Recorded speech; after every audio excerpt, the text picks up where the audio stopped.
ਅੱਜ ਦੀ ਨੀ ਆਸ ਸੀਗੀ ਕੱਲ ਦਿੱਤਾ ਤੂੰ, ਮਿਹਨਤ ਦਾ ਦੂਣਾ ਤੀਣਾ ਫਲ ਦਿੱਤਾ ਤੂੰ। ਮਾੜੇ ਟਾਈਮ ਵਿੱਚ ਕਿਤੇ ਕੱਲਾ ਨਾ ਰਹਿ ਜਾਵਾਂ ਮਾਪੇ, ਖੁਰਜੇ ਬਣਾ ਕੇ ਇੱਥੇ ਕੱਲ ਦਿੱਤਾ ਤੂੰ। ਆਓ ਗੱਭਰੂ ਦਾ ਤੀਰ ਕੋਈ ਤੁੱਕਾ ਨਹੀਂ ਗਿਆ।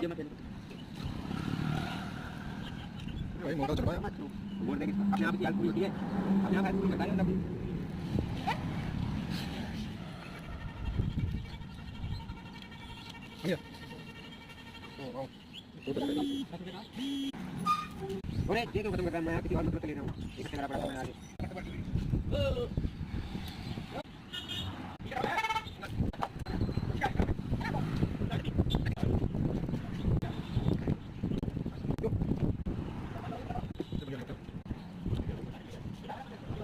Thank you.